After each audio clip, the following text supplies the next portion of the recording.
Hello and welcome to episode 23 of Pitch Masters with me, your host, Danny Fontaine. This week I speak to one of the biggest influences of my pitching career, Oren Klaff. Now, Oren pitches for real every day, raising huge amounts of investment capital, and he wins deals using his own methods, which are all outlined in his best-selling book, Pitch Anything. Now, we talk about a lot of topics: swagger, making money, persuasion, human behaviour, capital markets, Anthony Scaramucci, cognitive psychology, power, hierarchies and statuses, billionaires and valets and values, and negotiating, and we even do some role play. There is so much in there. Warning, there is some fairly explicit language throughout this episode, but if you're okay with that, then grab a drink, sit back, and get ready to take some notes. Oren Klaff, what an absolute pleasure to have you on the podcast. I've been wanting to speak to you for a long time now, but before I say anything Everybody says that in the first 3 minutes, right? You ask them 60 minutes later where the pleasure was, and the pleasure was all yours. Oh, well, that doesn't fill me with too much optimism. Well, now, some people might know who you are, the people in the know. Some might not. So before I say anything about you, how do you pitch yourself? yeah. So the reality is, I have a pretty big platform. So if I get on a call and somebody goes, "Hey, Danny, you're a great guy. Tell me about yourself," I will say, "I'm sorry." Right? You came to a call in which you wanted to talk about capitalizing your company with 10, 15, $20 million, right? Danny introduced you to someone who he feels has a good, can be add to that process and maybe give you a good shot at an easy run, low cost, quick turn on $10 million, but you didn't want to type that person's name in the internet. It's just like, is that where we are? The reality is that, like, if you just type in O in the Google bar, the rest of it will just fill out Oren Klaff, and then half the internet is about me, and then you don't have to come to the call and go, "Tell me about yourself." So that's a reality, and we'll land the plane further out, like how you get to that point. Sure. Right? But it's just better if people come up through what you call the funnel. Yeah. If they read a book, if they engage in some media, and they go, "Fuck, that is a very nice person. He seems to be really good at what he does, and we have this problem," right?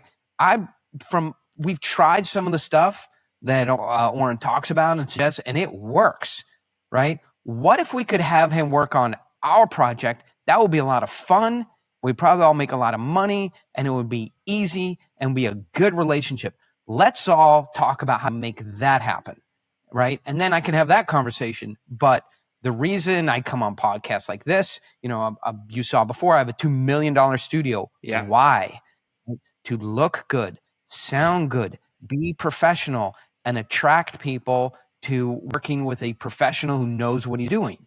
And so much better that I don't have to explain myself, and people come in experientially and go, "Wow, I have an idea of how we could work together. Let me run it by you and see if the economics work." It just, and I think in today's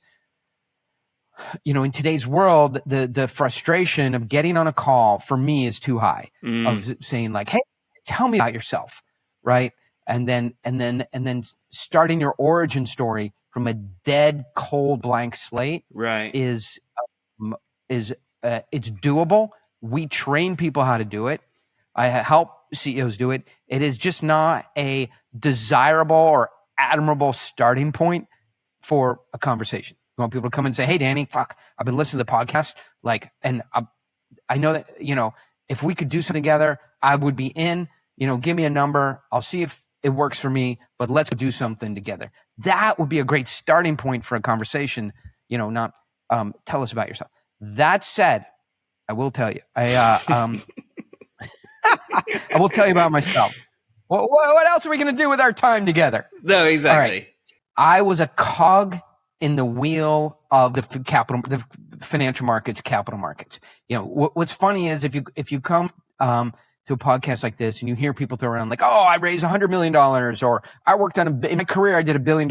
Yeah, motherfucker, there's someone at BlackRock right now who's starting from not knowing what he's going to do today will close $1 billion this afternoon. So fuck off with your $1 billion career, whatever. It has to be in context, right? So for me, I've done $1 billion of looking in the whites of the eyes of investors and collecting checks, $350,000, $500,000, $750,000, $70,000 at a time.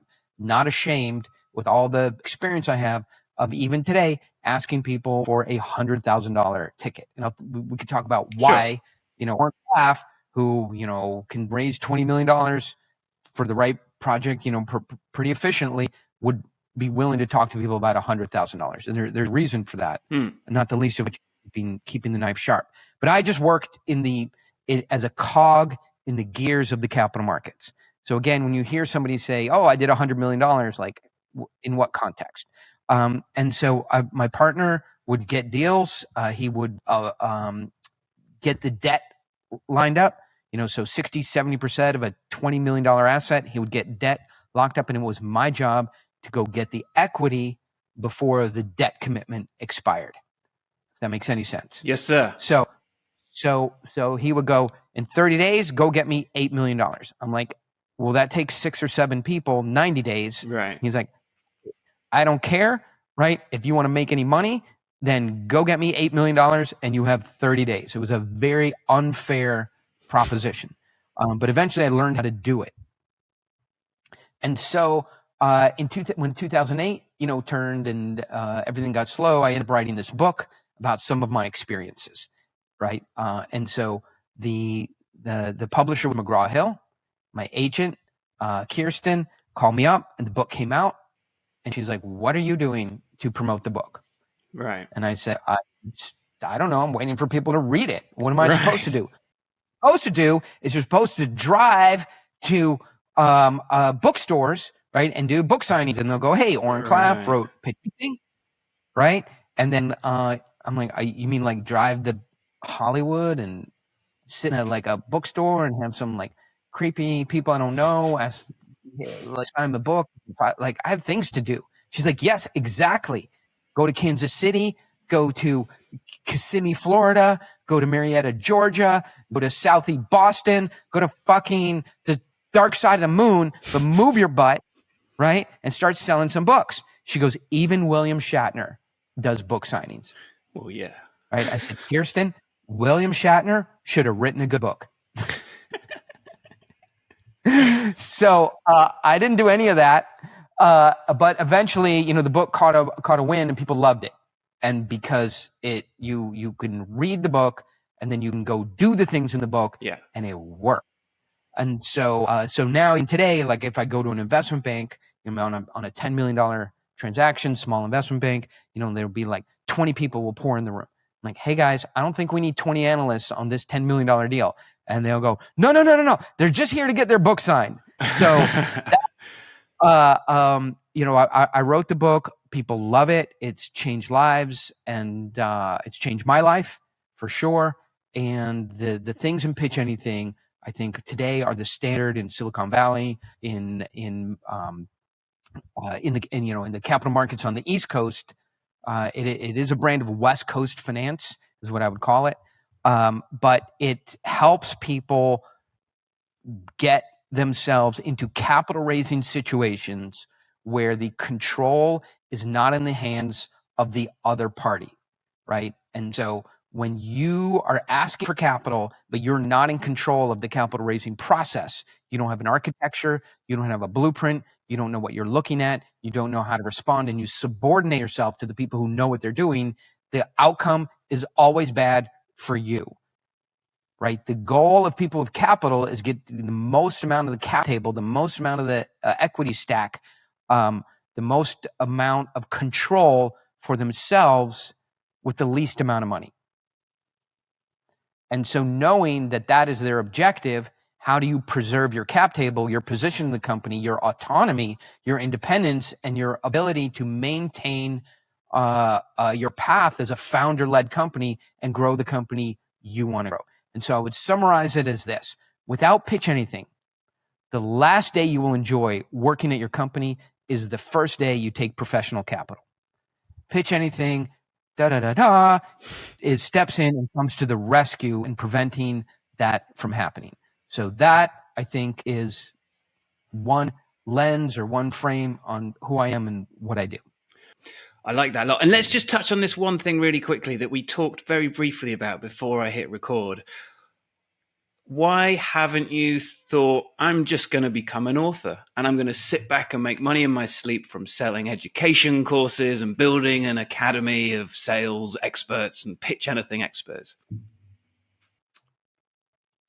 So the reality is, today, if you want to become an expert authority, and I will unpack what that means, right? And you want to have scale, you want to have conferences, you want to have those photos where cheering people, there's light behind you and people are cheering, and there's a big audience and your name is up in lights. You have to tell people they will get rich quick. Right. So if somewhere deep down in your moral fabric, in the DNA of your ethical framework, somewhere your parents instilled in you some sense of wanting to hold your head high through the arc of your career and end up in a place where you built stuff of sustainable value and your name is considered to, as it's written in the books of time, to be considered someone who left this place better than, when they came to it. You will not run a program that tells the masses that they will get rich quick by following your 9, 17, 67, 348, 1017, or 3 easy steps. There is no fucking easy button. And so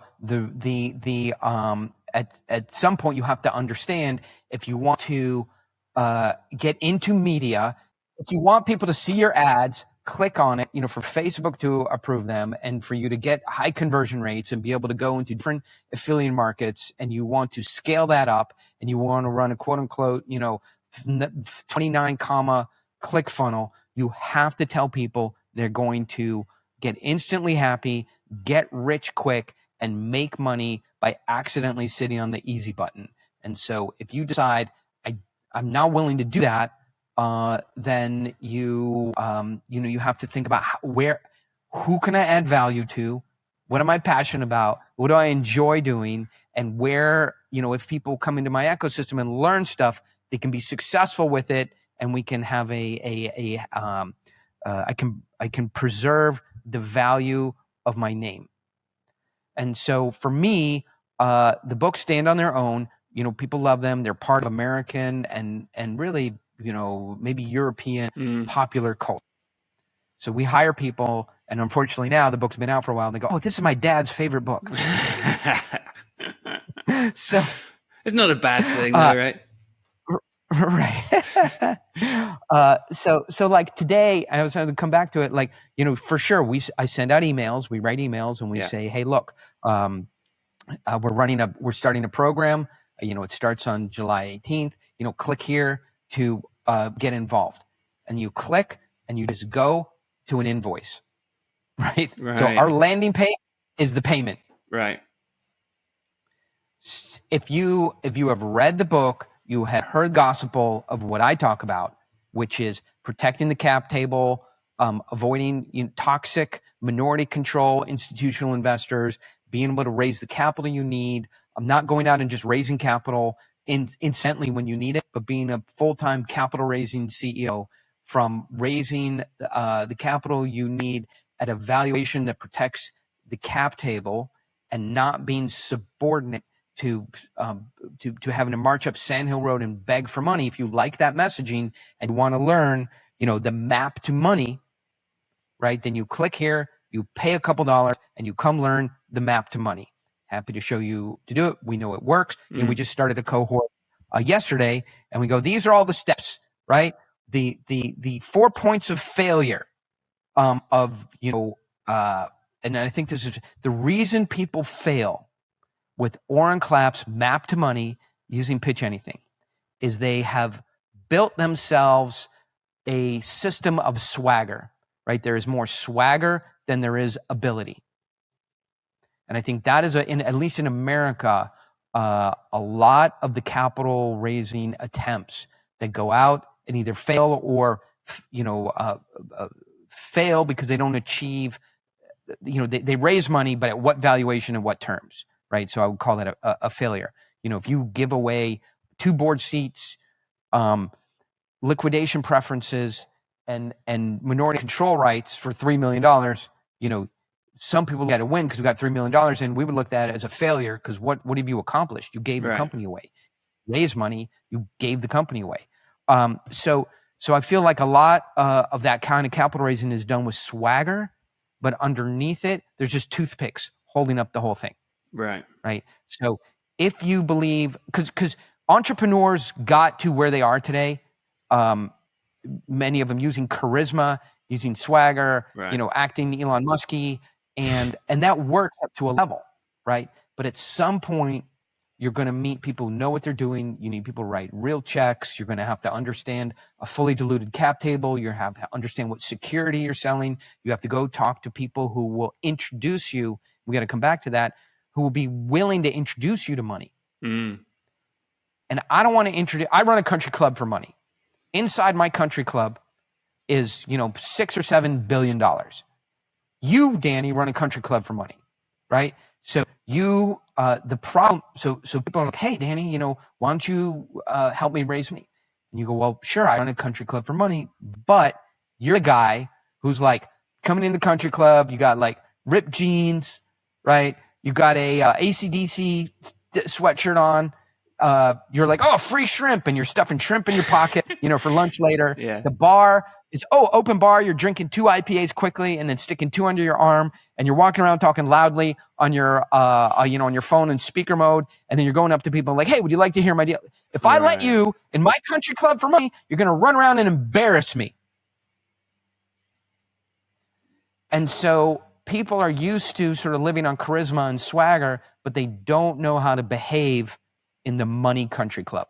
And so swagger is one reason people fail. I think the other thing is, like, I've been doing this for 25 years. I have something that works, not something that worked 15 years ago, but something that worked this morning. I raised $1.5 million this morning, like this actual morning. Not the system I have works. If you want to change the system, like something you learned from Tony Robbins, something you learned from Medium, a YouTube video you want, and then you want to pick and choose and create some Frankenstein system, and use some of the swagger you have, some of the articles you read, and then you want to change my system, then it doesn't work. The reason I tell people to take these steps, because I did it this morning and it worked. Right.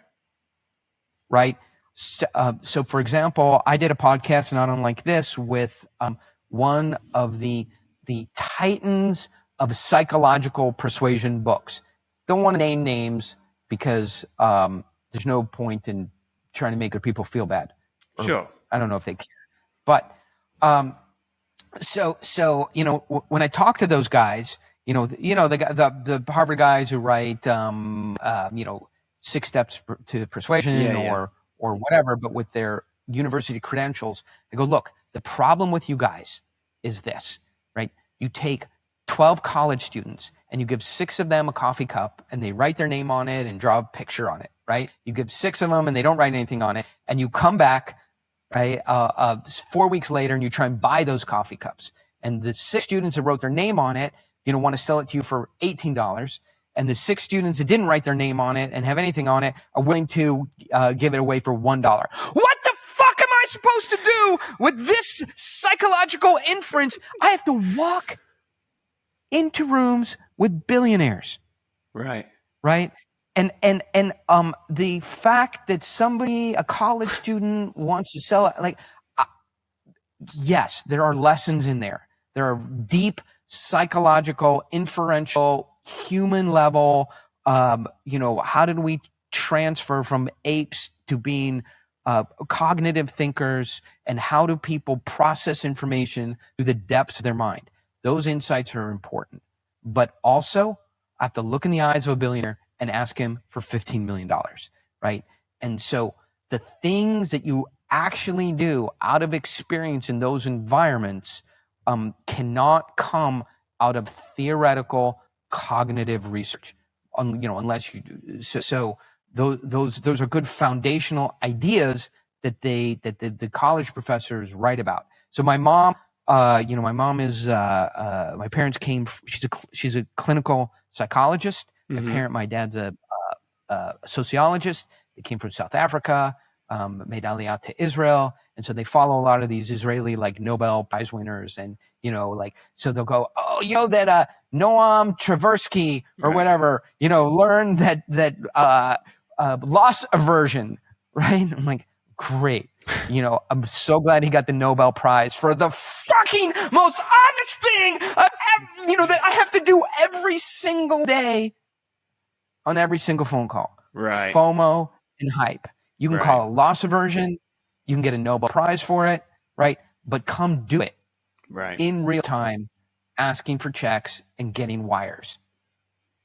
And so for me, I have a system that cannot be dorked with, and you cannot go read cognitive science, pop psychology, and start to drop that stuff into the system that I have that works.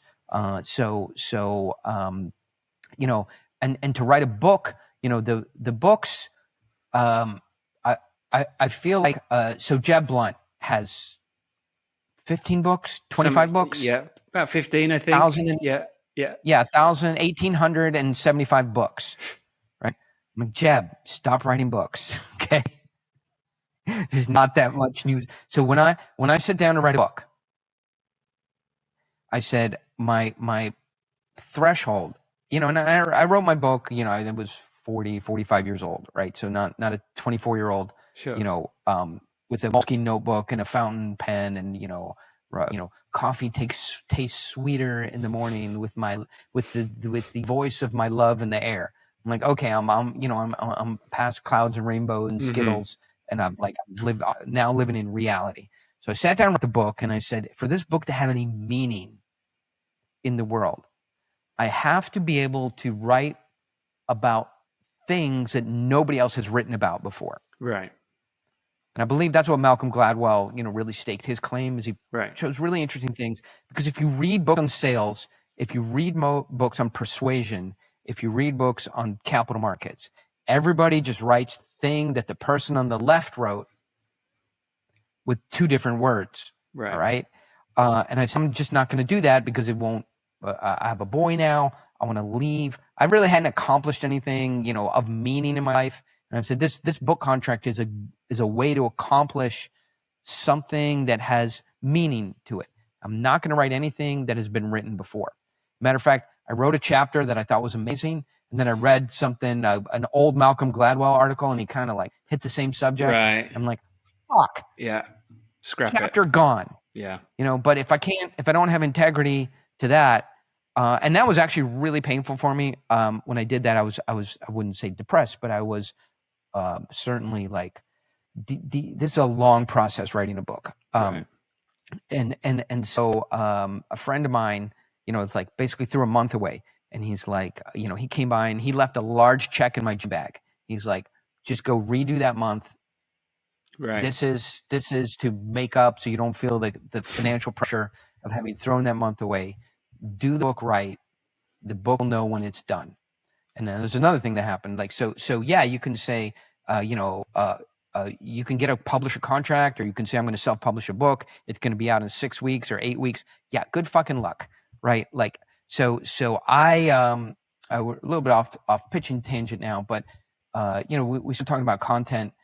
I have a good friend who's a screenwriter, right? And he wrote Collateral Damage. He wrote The Hunted, which starred Benicio del Toro. And he's, written some of the epic movies of our time that you would be familiar with. And we used to have lunch when we lived in West Hollywood. And I went and had lunch with him, and I said, Dave, I'm going to have the book done in like 5 weeks ahead of schedule. I wrote 2,000 words yesterday.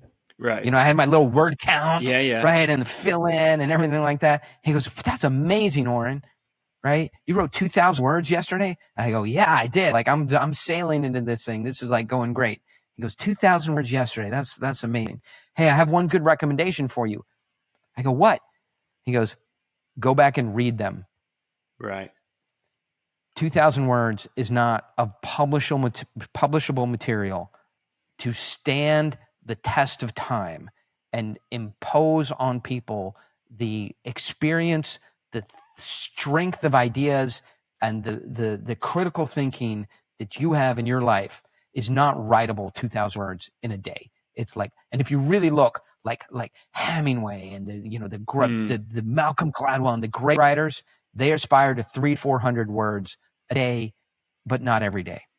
And it's exhausting to put out that much. So, so the reason I'm not an author is because I don't want to put out, 35 books on nothing.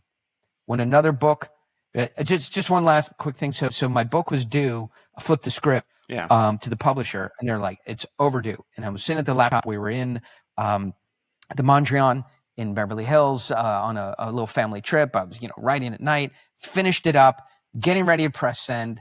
I'm like, hey, I want you to have the honor of submitting the book. Just press send on it. And I go, wait, hey. Just before I hit send, I go, it's not done.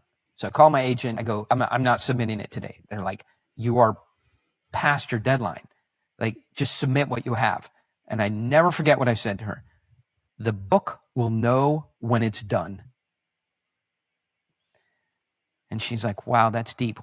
What the fuck are you talking about? Like, just send me whatever you have. I don't care, right? This is a $250,000 thing. Like, it's like, don't spout to me Buddha, right? Yeah. And I said, Kirsten, the book will know when it's done. And she's a Manhattan-based, New York, high-speed, high-end agent. The Prince was her client. And she's like, what in the living fuck are you talking about? The book, like, don't give me that shit, right? Some smoke and mirrors moving around rubber tanks. Send me the book. I'm like, no. So that is the world's longest answer to, why don't you just pump out a bunch of content? Where are you going to get good content to pump out? Write something that will stand the test of time, that will move people from where they are to where they want to be, and have your name written in stone in the book of life, as opposed to writing 75 books that accomplish nothing, right? So what do you want? It depends what you want out of life. But I can tell you, if you're publishing all those books and you want big media attention, you will have to tell people that they will achieve success quickly, and then you will be lying or misleading some amount of people. And more than one is probably too many. Yeah, well, I agree with that.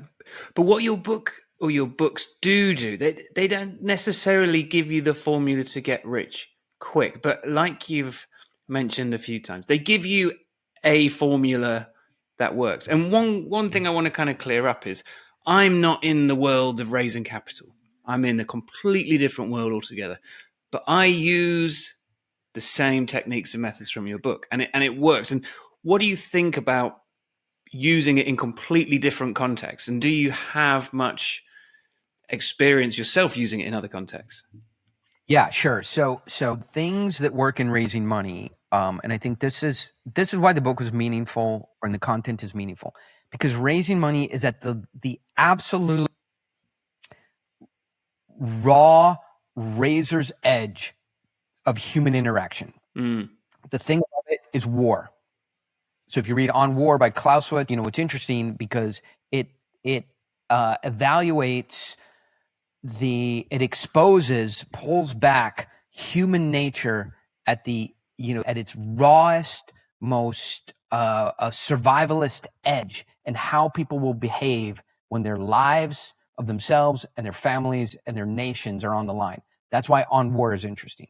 And below that, Pitch Anything, because it shows how people behave when money is on the line, right? And money it invokes a deep behavioral response, which is interesting. And so you see it at its rawest edge and its most highest frequency. So now, if you go back and you talk about sales, if you talk about human interaction, the less you learn the lessons when it's around money, we can talk about some examples, but those same lessons apply in lower stakes situations. Right. So the thing about money is the stakes are high. So everybody's on edge, and the wins and the losses are very visceral and felt deeply. But the lessons can be pulled back and applied in everyday situations. So if we talk practically about what that means, every once in a while I'll get dumped on the line with a billionaire or somebody who manages here's a better example. I had a podcast. We'll come back to the billionaires. I had a podcast with Anthony Scaramucci, who was the director of communications for the Trump White House for like 11 days. Yeah. Some you can say, hey, laughing stock of Fox News, not really. I mean, the guy graduated from Goldman Sachs, runs a multi-billion-dollar hedge fund, worked for Goldman Sachs twice, was in the White House in the United States of America. The guy's not a joke, right? Pretty serious guy, high net worth, managing a pretty serious private equity and hedge fund. So anyway, and is on the news networks frequently. So I got a podcast with him, and I just know he doesn't know who Oren Klaff is. Like He's not at that reading books, and he's working on the world stage and really in New York, sort of high level finance. So what's happened is his publisher, or his PR agent's been like, hey, you have to do this podcast. I booked it for you. So literally I get on it and he's turned away. He turns his head and I go, followers of this podcast, oh my God, I'm so excited today. I can't believe I have the opportunity. I'm just like, I'm a little bit nervous. I have a guest here today that I never thought I would even be able to get in this little podcast. I'm so excited. I'm a little bit, trepidation to introduce to you Kathy Wood from ArcVest. And he goes, whoa, hey, what? Huh? Well, I'm not Kathy Wood. I go, who the fuck are you? I'm Anthony Scaramucci. I'm like, Anthony Scaramucci. I take out a piece of paper. I'm like, right. And I go, I had a couple of celebrities listed on it, just for the sake of like Brad Pitt, for Aniston, and it's not even on my list. What do you do? He's like, oh, the Mooch. I'm the Mooch. I'm like, the Mooch. Why is that? I go, hey, Cassandra, you know the Mooch, right? And she's like, it's Anthony Scaramucci, the Mooch. I'm like, oh, yeah. Oh, hey, well, welcome. I guess. Hey, nice to meet you. Right. So a complete and then we had the best podcast, bringing him down to size. Right. And I've done this the times. We can go through and I'll go back to how that plays out in every day. But if Anthony Scaramucci believes that he is 7 levels above you, and then you get on a pause with him, and then you feed into that, and in fact, you let him know he was wrong, he's actually 8 levels above you, right? A couple things happen, and now we can get into clinical or cognitive psychology. Number one, when somebody believes they are more powerful or superior to you, right? They see you only at a very transactionally. What can I get from this encounter, from this transaction? See you transactionally. They do not see you as a whole person with a family and experiences and emotions. They see you at a very thin surface level. So, you, Danny, are very handsome and, tall and well-spoken, but the rest of us, we like people to appreciate some of the depth we have, because we're not all, able to impress people with our surface value. So if people only see you transactionally at surface value, the third thing that happens is they take risks around you they do not take with their peers. And that's the important thing. If somebody believes they're more powerful than you, they're more important than you, they have higher status than you, and that you need to supplicate to them in order to get some resources, They will take risks around you they would not take with their peers. What are those risks, right? So they're easy. You know, they are taking phone calls, sending texts. Right. Oh, excuse me, I just take this. What was your, what does your company do again? Right? No, I didn't read the prospectus. Can you just start me at the beginning?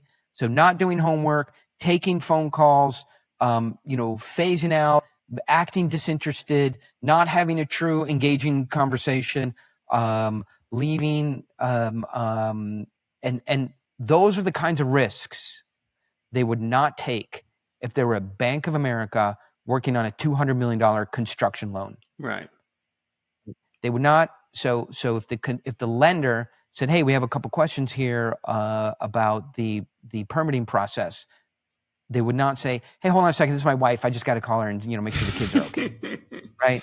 Or like, "Hey, I'm trying to get a date for tonight. I'm sorry. Just I have to do this one. Sweet." Or sorry. What was that? I just drifted off for a second. They are 100% taking zero risks in that meeting because the roles are reversed.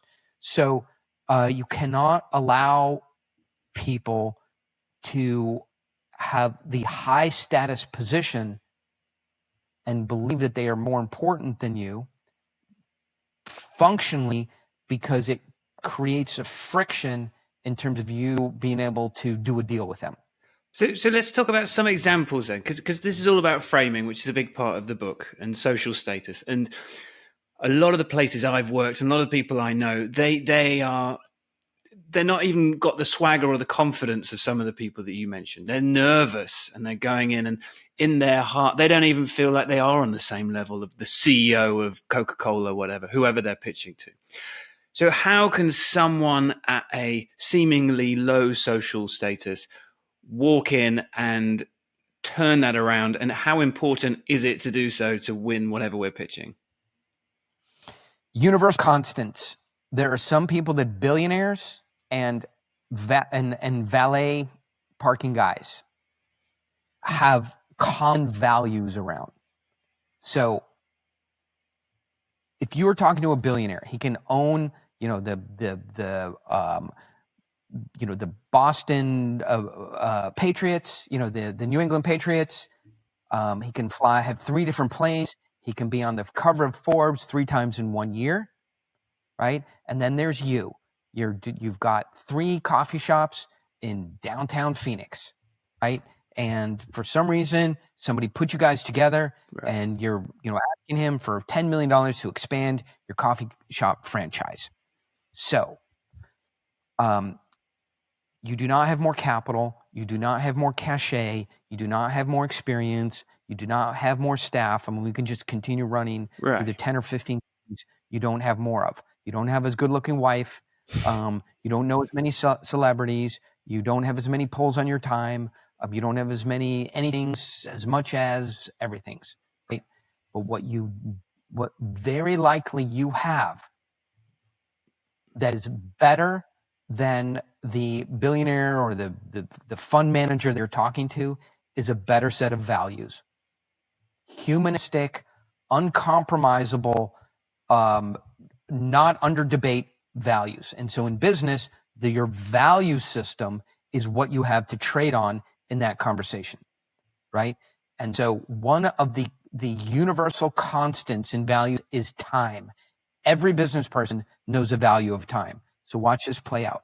What will the owner of the New England Patriots do when he comes to a call with you? The answer is he will be late. I've been on, thousands of calls with people of higher status, more money, more credentials, better businesses, and better everything than me. And the one thing that they always do is come late. Yeah. Right. And so what I learned to do over time is to say, "Hey, Jim, are you here for the 10:03 call? Because the 10 o'clock call was a few minutes ago." Right. So I don't care what lowly position you occupy in life, you can say that, right?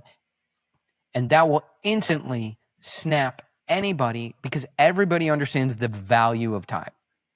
Now, do you do right? that just quickly to disrupt or to get attention or to create a new type of relationship which is going to be more New type of amenable to a deal? relationship. Right. New type of relationship. I have billionaires going, oh my God, I'm so sorry. I know, like, it's so important to get on, on time. We have 30 ships with masks that are going to hospitals stuck out in Long Island Harbor, in the Los Angeles Harbor. I had to get a sign, wet signature, because they still do it the old way, and get it FedEx so those could be released and get to the hospitals. I'm so sorry. But still, I should not have been late to the call. Everybody understands the value of time, right? Everybody also understands the value of not talking about the weather. Oh, you want to know the weather? Fucking look it up on your phone, right? How's the weather out there? On the phone? All right. Everybody knows the value of, and I've just had this yesterday. We're pitching one of our companies to a venture group, right? They're on the phone, and the head of the firm is going blah blah blah blah. I'm like, hey Greg, I'm sorry, but like I cannot fucking hear a thing you're saying. Is there any way we can like get you a microphone, order one on Amazon, redo this call? But like it's just too challenging to hear your questions. We want to answer them. Is there any way we could get you some better equipment? I'm happy to buy it. So there's some like being understood, being on time, not wasting time on a call, having an agenda, and ultimately listening to this, you're like, wow, I could never be that rude. I've heard that a million times. Right. Be that rude. I can't be you, Oren. What do you think somebody managing $1 billion fund wants to have on a call, right? He wants to be held accountable for his behavior. He wants to be on a call with a peer, and he wants to get into it, and he wants to know that he's in the hands of a professional. And he wants to know that he's going to be spoken in the lingua franca of his industry. Right. Right. And this is why the beginning of all these calls by amateurs is kabuki theater. Right. It is just you if you are not managing a call to the Oren Klaff prescription, what you're doing is you feel like you're building rapport and relationship. What you're really doing is communicating to the experienced people that you are inexperienced. Right. Now, why don't they cut you off? Because they've learned over time that entrepreneurs and salespeople just don't take feedback very well, and just to let you hang yourself with the rope that you have brought with you. Okay. But if you want to role play, I'm happy to do it. But I jump into those calls, and the biggest thing. So here's a tool for Joe Bag of Donuts out there. If you're listening to this and you're a UPS truck driver, right? That's okay. We're going to put you in the peer group of billionaires right now with, I think, some status leveling, relationship resetting tools. And number one is, hey, Danny, are you here for the 10:05 podcast? Because we can start that one now. Like, that's it. Say with a smile, but don't say just joking. Right. Time is not a joke. Right, exactly. You're not. I don't know. I figured out how to get here on time. Right? Number two, stop saying sorry. I'm telling you, inexperienced people will say, please, thank you, I'm excited, and sorry 5 to 15 times in the first 5 minutes. Right. Why? What you're doing is you are cementing your understanding of the status levels of that relationship, right?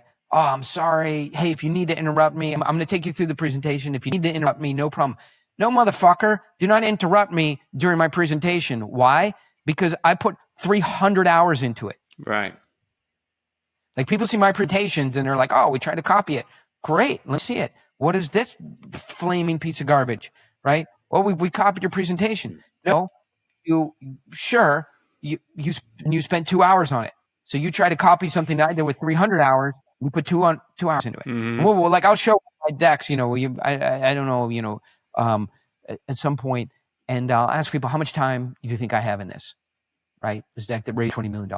And they'll go, 10 hours, 20 hours, 3 weeks, 100 hours. I'm like, fuck. So until you put 300 hours, and by the way, I do this all the time. Right. I have 60,000 hours of doing this, and I put 300 hours into it. The fuck did you do with 5 hours? Anyway, so that's the other thing, right? Hey, I put 300 hours into this presentation, or 30 hours, or real time, right? Don't interrupt me. I'm going to run you through this in 6 or 7 minutes.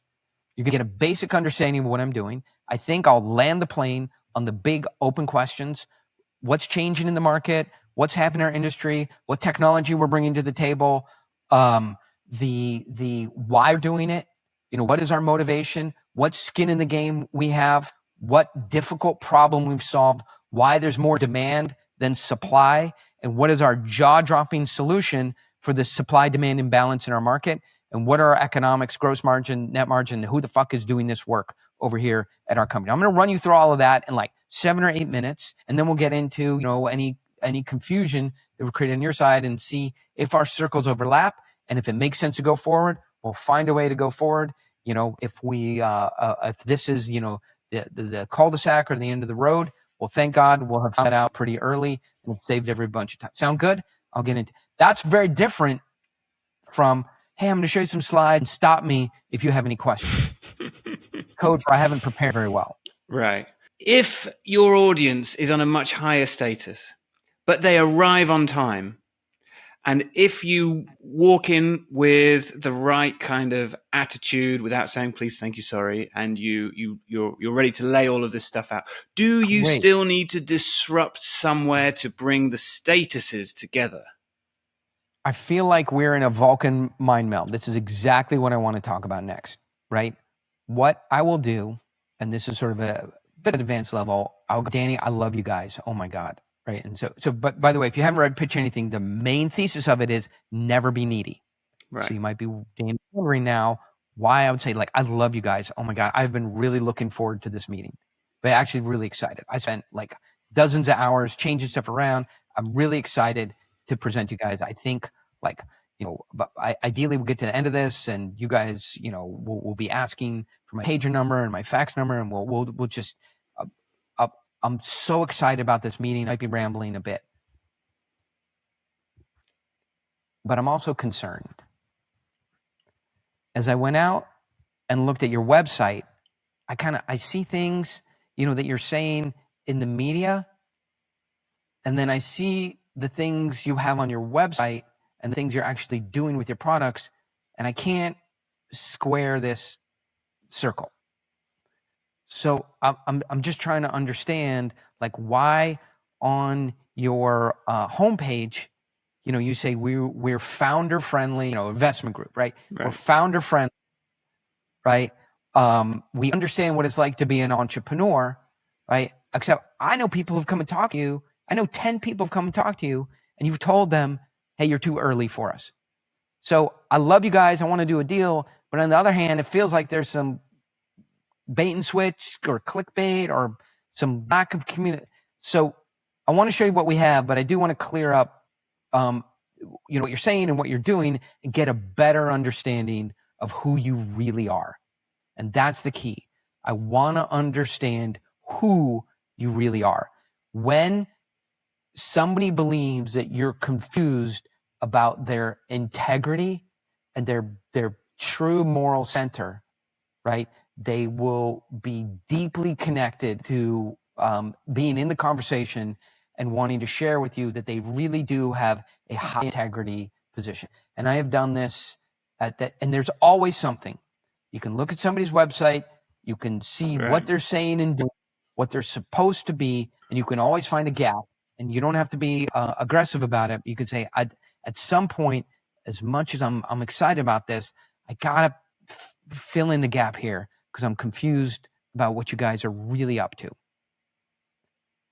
So let me extend this one for a lot of people come and say, hey, they come to me and they say, we've been working on this deal for 6 weeks or 4 weeks or 3 months with the company, right? Everybody's signed off on it. It's like the final meeting, right? And the big boss out of nowhere shows up.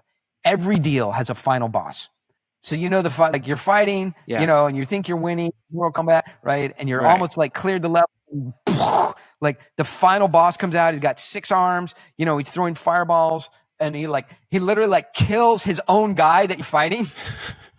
Just so he can step in front of you. Right. And then he's like, boom, and you're like 9 guys die immediately. Right? You're like, what just happened? Like, oh, it's a final boss. So in every deal has a final boss come out. And the final boss comes out and he goes, yeah, I'm hearing good things about this, and heard good things. Want to learn a little bit more. You're like, what the fuck? Learn a little bit more. Like we have executed binding LOIs. What do you mean you want to learn a little bit more? He's like, and I would like to take a little more look at this, and we'd want to see a 15 or 20% lower price compared to what else we're seeing in the market, before we could go ahead with the deal.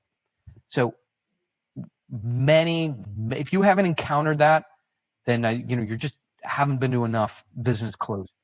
So does that sound familiar, that scenario? It happens all the time. And what I hate to see, but what happens all the time in response is that the people pitching go, well, he's obviously, we're through to the final boss, so let's pat ourselves on the back for that. And he's obviously interested. All we need to do, we now need to negotiate, which means we need to lower all of our prices, and then he'll say yes. So you know what, guys, it's the only way we're going to win this. So let's do it. So watch this. So Danny, you are the final boss. You come in and give us the final boss script. Let me try and deal with you. Go ahead. Hey, Oren, I've seen the pitch and I thought you guys were pretty good, but I've got a few concerns, and especially around the price, which isn't going to work for us. You're going to need to go away and cut your teeth on this a little further. Sure. So, listen, we've been working with your team. This is the 7th meeting. We've been doing this for 90 days where we actually have a binding LOI in place, which was fine. I mean, all that. But I think what's interesting on my side, I know with my team, so I got my financial analyst, I have our technical guy, I have our lead sales guy, I'm head of the department. You're talking like 4 guys with more than 15 hours each into this agreement. So I've probably got $35,000, $40,000 invested in here. You yourself have got, these guys have spent more on it because you've had to evaluate our proposals. We have proposals in. You yourself have $20,000, $30,000, even if you're paying these guys below market. So collectively, we have $60,000, $70,000 into coming to this point. And a lot of time. And you're just showing up, and we're hearing, never seen you before, never heard your name before, and you're just showing up here. So listen, this is one of 2 things, right? One is, hey, Oren, and you could just tell me, hey, Oren, like this negotiation tactic, I know it's shitty, but it works for us. Like we come in at the last minute, I come in, I'm the final boss, I stomp around, nobody's seen me, I go take 20% off, and this works. Like I can ascribe millions of dollars of profit to this tactic, right? But really, it's a tactic. Or, which is fine, just tell me what it is, we'll figure out some compromise and go forward. Or, this is who you really are. You sucker us into spending $35,000 to get to multiple stages of agreements. All your people have signed off on it, and you walk in at the last minute and want to go back to day 2. And and it's fine. Just say, Oren, my name is Danny, and this is who we are, and this is how we work. And I will leave here. Just give me a to-go lid for my coffee, right? I will happily leave here, and you and the other vendors in the market that you love so much can go be miserable together. But just let me know, negotiation tactic, or this is who we really are, and you're going to see this all the time. So question from me, it's very bold to say that. I think people listening to this will think, no way could I ever say that. And from your experience, I know that you're going to tell me that it works, and I absolutely believe you. But what is the kind of reaction from these high status, potentially fragile ego? I think it's a different frame on it. Think about this. If somebody says to you, this is how we behave. We come in at the last minute. We ask you to shave your price. 1, this is not a one-time behavior.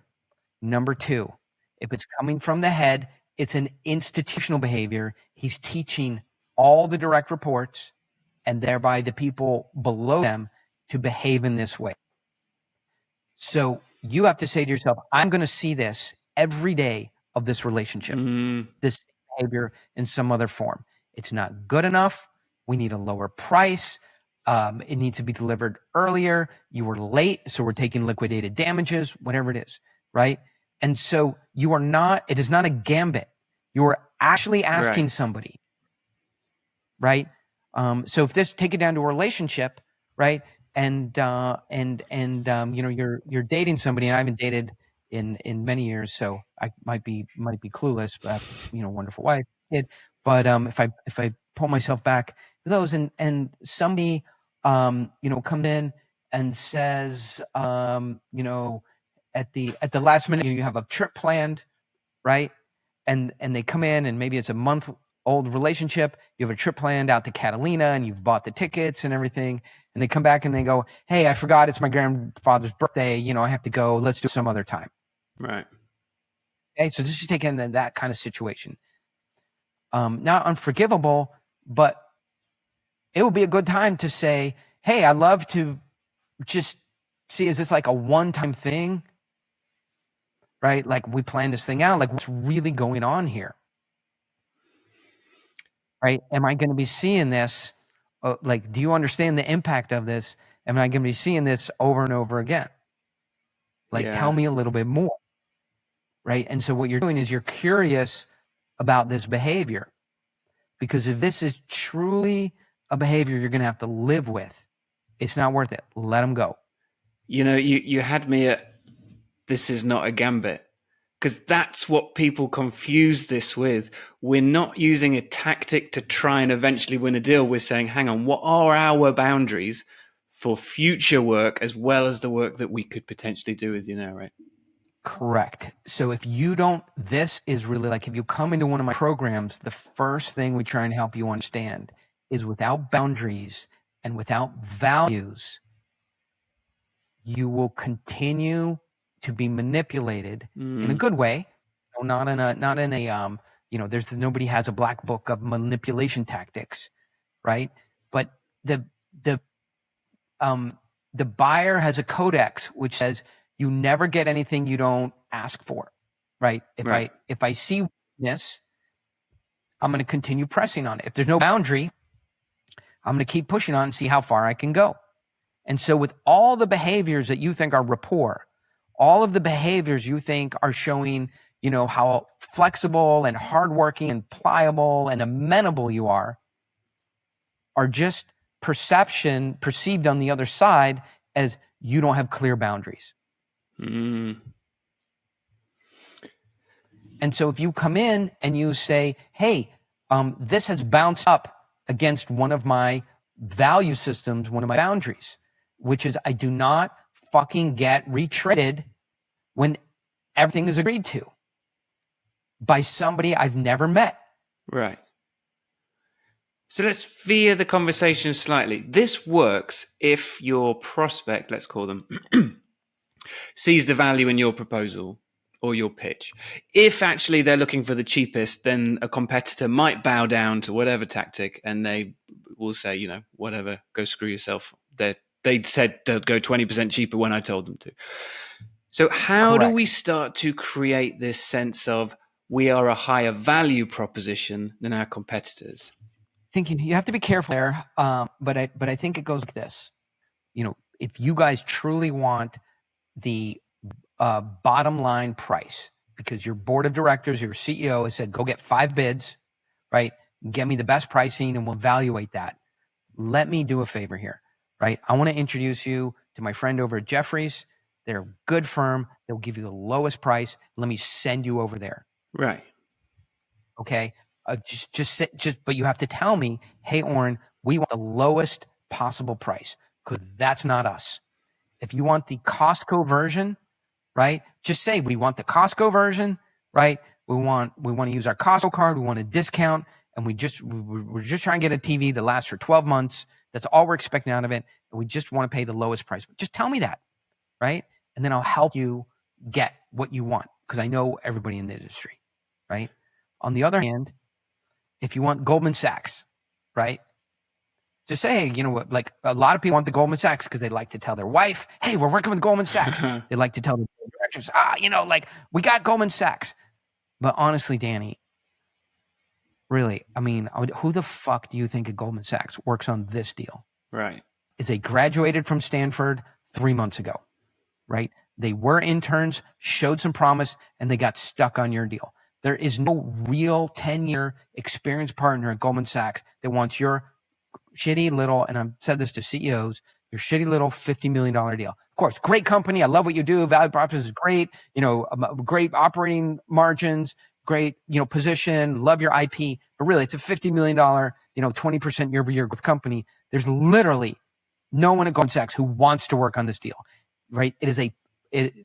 Will sales take it in? Sure, right? But for the people working on it, it's a punishment. They don't want to be doing it. Right, the success fees on your deal that have to be spread around all kinds of people is the closing party on a real deal, right? In terms of so you tell me, right? Oren, we just want the name brand firm. We want Goldman Sachs. I have a good buddy, a managing director. I will throw you over there. I don't want to be anywhere that we're not wanted. If you just want the Costco version, but like what we do and what's different about us between the other firms, you go out and get bids, right? That you want to know what's different? Go ahead, ask me what's different. What's different? Nothing. We all do the same thing. Right. Okay. We all do the exact same thing. What the fuck do you think is going on out here? Like literally when I worked in IP, my job was to go around to universities, Lawrence Livermore, UCLA, the Jet Propulsion Lab, and look at IP that's coming out of technology transfer office, like real hard science. And I remember going to the Jet Propulsion Center, being in the basement with a guy who had a low light camera, right? And he had a technology that could see further into space than any other human has ever seen into space. And like Professor Zika Blaka Zika works, it's amazing. Like, how does it feel to be like the only person with a camera that is seen into the cosmos further than any other, human, like just to be alone and the knowledge that you alone in the human race are like occupy that position.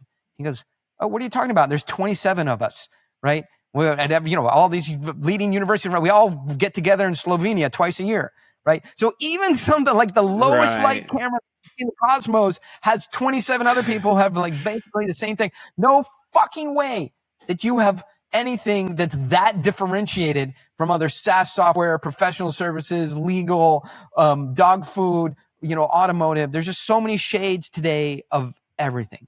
So what's different between us and the other people who do this? Nothing. We all do the same thing, right? So in this case, whether it's dog food, whether it's legal services, I'm not in the legal industry at all, right? We review your case. We assign some junior people on it to review the law. We see the risks. We look at the judge, who's likely to have the case. We get our partners on it. We build $1,300 an hour, for the senior partners. We come up with a strategy. We run that strategy by you. And if you're into it, you budget for it, give us a retainer, and we go out and we try and protect your interests in the market. That's what we do. You know who else does this? Moss Adams, Denton's, Mintz Levin, the law firm between the 7-Eleven and the liquor store by the sushi place, out by the sports arena. That guy also does it. So the difference between us and the other people is us. We really do it. We are right size. You get the experienced people who really know how to do it. Our value system, our commitment, the size we are relative to the deal you need, and our passion around doing this right is what we have. If those things aren't meaningful to you, then you're at the wrong place. And now, in an ideal world, we shouldn't have ever gotten to the point where we have to have those discussions anyway. We should have, throughout the pitch, created an emotional connection so that they're subconsciously thinking, I don't care what your price is. I don't really understand your product, but I want you Oren or Danny. So how do we create that powerful emotional connection right from the off when we're pitching? Is status and non-neediness. Right. We're super busy. Glad I could take the meeting. I set it for an hour. If we can hit it in 58.5 minutes, that would be amazing. That would let me get a quick call into my wife before I head off to the next meeting. But I think there's a lot we can accomplish here in the hour we have. I don't know if we're smart or if we're lucky, but we're just super busy today, at this point in time of our business. And we get to, for the first time in the history of our company, we get to be choosy about who we work with. So setting that frame in the first few seconds is super important. Non-neediness, and we're choosy about who we work with. Second, is having a pitch that is follows the framework of how buyers buy, not how sellers sell. Sellers like to sell how they like to sell, and they think about, but sellers don't have a good visualization inherently or theory of mind of what is happening in the buyer's mind. So sellers like to get people excited about their product, their value proposition, and their features and benefits. Buyers like to know what is changing that would give me some meaning about why I should decide now. What is changing in the market?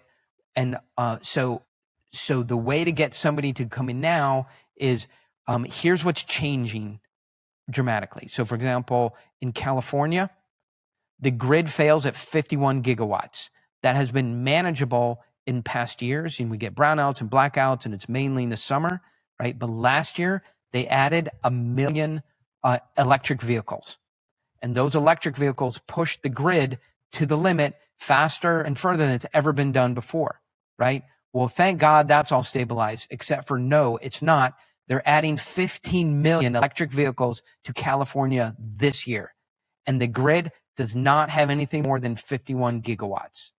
And if you were not happy about last summer, well, this summer you're moving to Hell Island.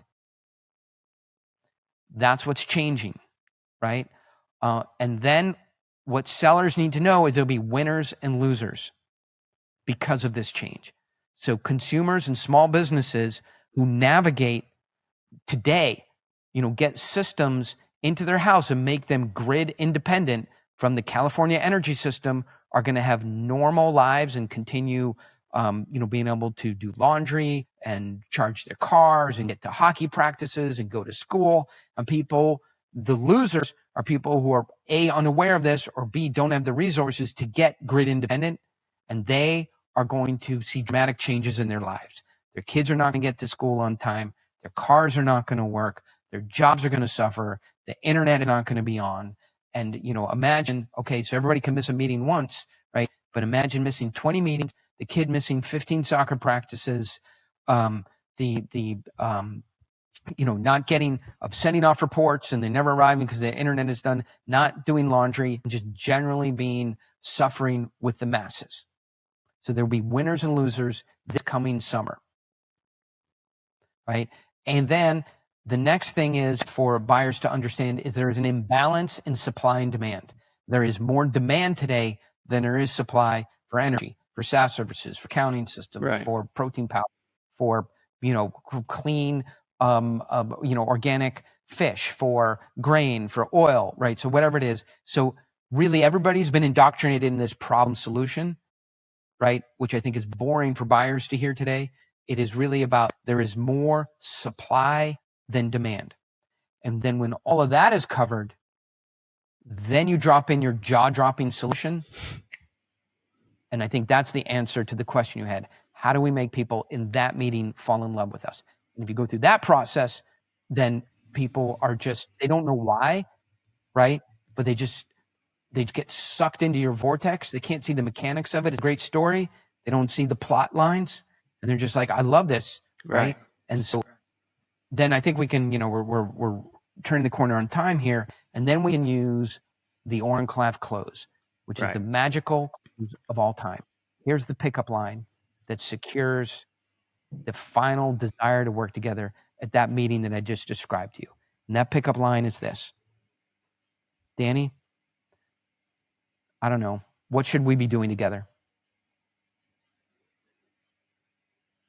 And that's the close. Right. What are the most common answers to that question in real life, in your experience? When can we get started? Right. I would say 8 out of 10 times. Right.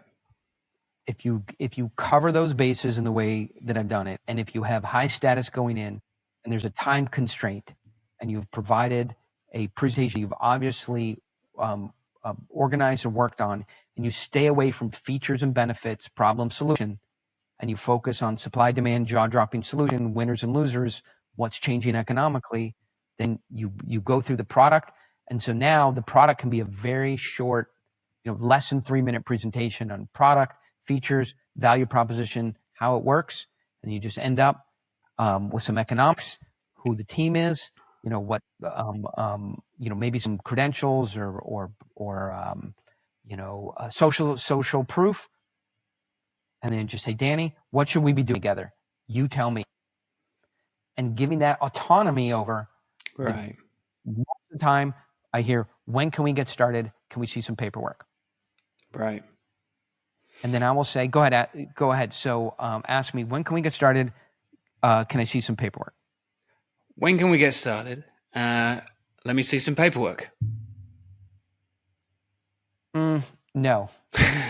like honestly, Danny, let me see some paperwork. We're super busy, and what we do is very high stakes, right? We spend a ton of time together. What we do is dead serious. We're the best in the world that do it, and we have limited capacity to do it for other people. And you're like, yeah, well, maybe we could do that, this paperwork. What I need to hear for my investment in you is, Oren, I love this. The way you do this is important to me. I think we're in absolute Vulcan mind alignment, and I'm excited about what we're going to create together. So if you could say some version of that to me, I'll invest some more time to write it all down, and we'll get it over to you, and we'll get this thing, unless you find some way to opt out, because the things I've said don't show up in the paperwork, or, we can't meet timeline, or the budget change, or whatever. But what I want to hear is, I'm in. I love what we talked about today. Let's go make this happen. If you could say that to me, then I'll invest more time in making it happen for you.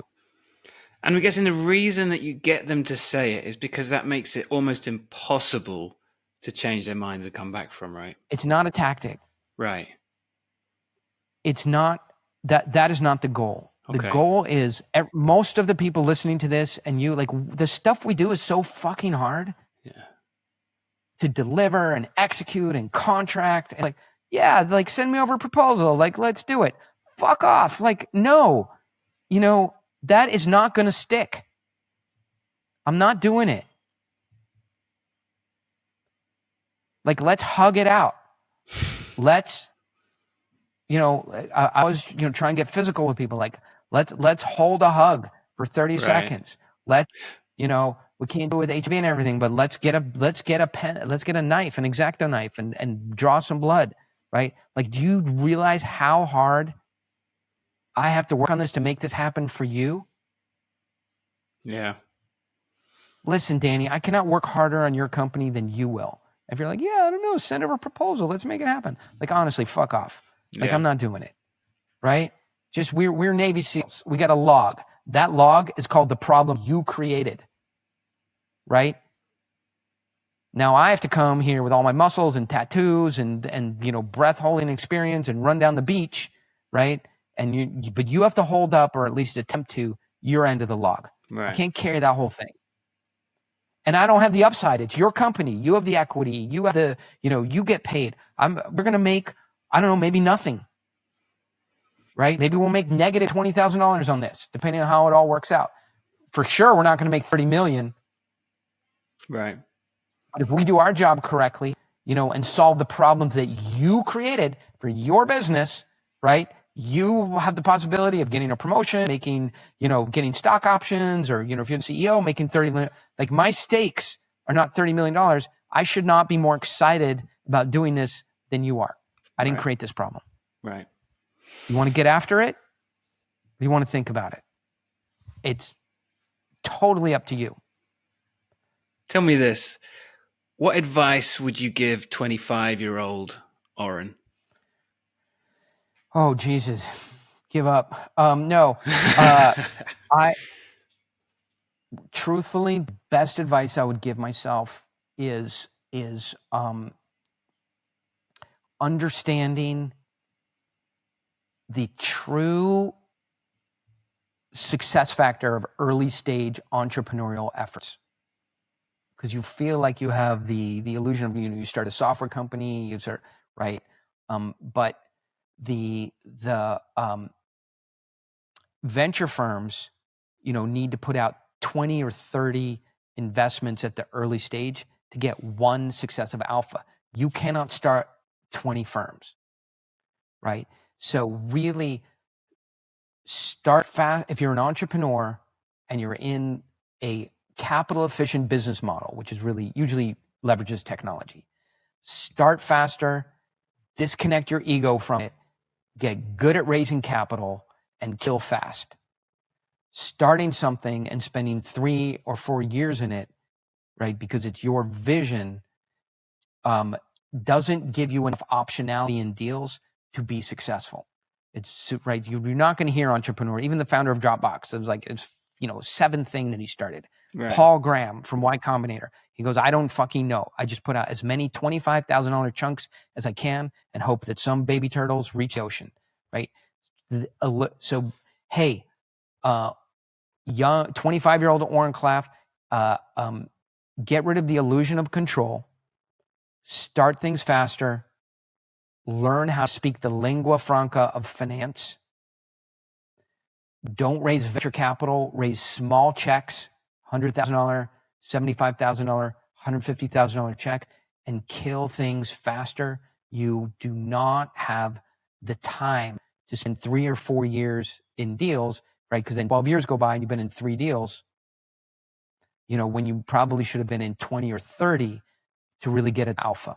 So anyway, not intending to be, that's not really, love thyself.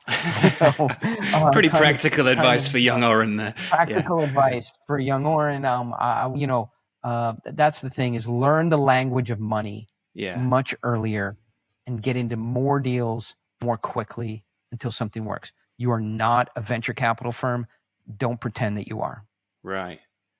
Well, I think that's good advice and can go into many different aspects of people's lives who are listening to this. And for those listening, if you haven't read them, read Pitch Anything, read Flip the Script, go to pitchanything.com. Is that where you want to send people? You can go to pitchanything.com. You can go to orenclaff.com, and there will be many roads to happiness from there. Fantastic. Oren, you're a legend. I appreciate your time so much. Thank you for being on the show.